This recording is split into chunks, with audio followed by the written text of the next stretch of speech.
Ravi Prakash Siliconandhra hospital Kuchipudi super speciality వైద్య సేవలు పూర్తిగా ఉచితం. పిఐపి హెడ్ వర్క్ 65.6 అయితే 72.63, పిఐపి ఆర్ఎంసి 91.14 ఉంటే 92.75, ఎల్ఎంసి లెఫ్ట్ మెయిన్ కెనాల్ 70.99 ఉంటే 73.07, ల్యాండ్ అక్విజిషన్ అండ్ ఆర్ 18.66 ఉంటే 22.55, మొత్తం 11,762.47 కోట్ల రూపాయలు ఖర్చు పెడితే 5 ఏళ్లలో 19 నుంచి వీళ్ళు వస్తానే 4,167 కోట్లు మాత్రం ఖర్చు పెట్టారు. నెక్స్ట్, ఇక్కడ ఏదైతే ఒక వ్యక్తి చేతగానితనం కావచ్చు, అహంభావం కావచ్చు, లేకుంటే అధికార దుర్వినియోగం కావచ్చు, ఏదైనా అనుకోవచ్చు, ఏ విధంగా చేశాడో మీరు చూస్తే ముఖ్యమంత్రిని వెంటనే స్టడీ చేయకుండా ప్రమాణ స్వీకారం చేసిన రోజునే పనులు నిలిపేశాడు.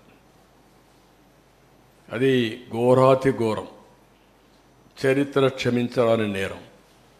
ఒక వ్యక్తికి ఇంత అహం పనికిరాదు. ఇది ప్రజాధనం, వీళ్ళ సొంత డబ్బులు కాదు. ప్రాజెక్టులు ఏముంది, ఇది ఎన్ని నీళ్ళు వస్తాయి, పనులు ఏ స్టేజ్లో ఉన్నాయి, ఇప్పుడు ఏం చేయాలని ఆలోచించకుండా, కనీసం విజిట్ చేయకుండా ప్రమాణ స్వీకారం చేస్తానే పనులు నిలిపేశాడు. ప్రత్యామ్నాయ ఏర్పాట్లు చేయకుండా పనిచేసే ఏజెన్సీలు తీసేశాడు, కాంట్రాక్టర్లు తీసేశాడు, ఆఫీసర్లు తీసేశాడు. 19 జూన్ నుంచి 19 నవంబర్ వరకు ఏజెన్సీనే లేదు. 20 నుంచి 20 నవంబర్కి ఏజెన్సీ వచ్చింది. కాంట్రాక్ట్ పిలిచారు కానీ వాళ్ళు వర్క్ రెజ్యూమ్ చేసింది 20 నవంబర్, అంటే 2 సీజన్లు. ఎప్పుడు కూడా జూలై నుంచి వర్షాలు వస్తాయి, నవంబర్ వరకు వర్షాలు ఉంటాయి. గోదావరి ఫుల్ స్వింగ్లో వస్తుంది. ఓసారి 50 లక్షలు అంటే మ్యాక్సిమం వస్తే 50 లక్షలు, 20, 30, 40 లక్షలు వచ్చే సందర్భాలు కూడా ఉన్నాయి. దీంతో మీరు చూస్తే ఇక్కడికి వచ్చినప్పుడు మొత్తం సమర్థులైన అనుభవం ఉన్న అధికారులందరినీ బదిలీ చేసేశారు ఏకపక్షంగా. 20 ఆగస్టులో వచ్చిన వరదల్లో డయాఫామ్ వాళ్ళు దెబ్బతిందని హైదరాబాద్ ఐఐటి నిపుణులు రిపోర్ట్ ఇచ్చారు. కాఫర్ డ్యామ్ గ్యాపులు పూర్తిగా చేయకపోవడమే కారణం కూడా చాలా స్పష్టంగా చెప్పారు. డయాఫామ్ వాళ్ళు దెబ్బతిన్న 2 ఏళ్ల తర్వాత తెలుసుకున్నటువంటి ఒక బ్లైండ్గా, అంటే వీళ్ళు ఎక్కడ పడుకున్నారో ఏం చేశారో తెలియని పరిస్థితి 2 ఇయర్స్ తర్వాత మెలుకునే పరిస్థితికి వచ్చింది. మనం అందరికి కూడా డార్క్లో ఉన్నాం, ఎవరికి తెలియదు ఆ ప్రాజెక్ట్ ఏమైందని కూడా. అలాంటి పరిస్థితులు తీసుకొచ్చే పరిస్థితికి వచ్చారు.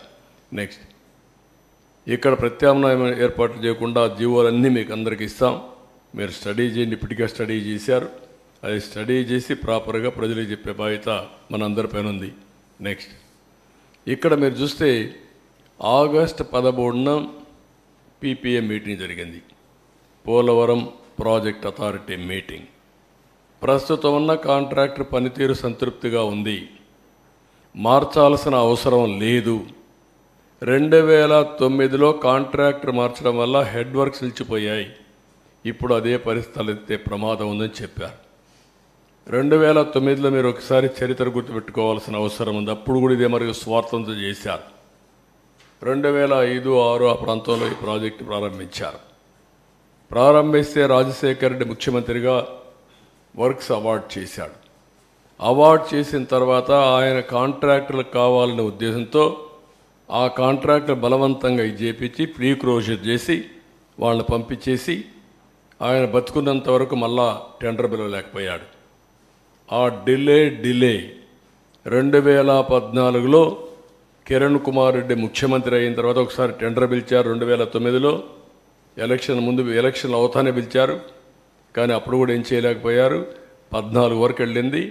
13, 14 ఆ ప్రాంతంలో కిరణ్ కుమార్ రెడ్డి ముఖ్యమంత్రిగా ఉన్నప్పుడు మళ్ళీ ఈ టెండర్ని పిలిచి ఏజెన్సీకి అప్పచెప్పే పరిస్థితికి వచ్చారు.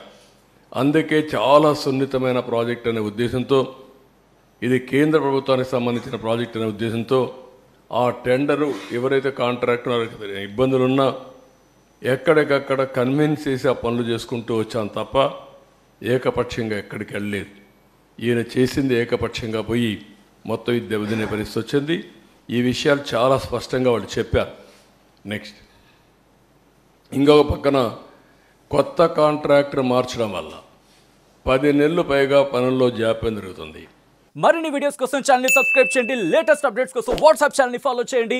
అండ్ లింక్ డిస్క్రిప్షన్ లో ఉంది.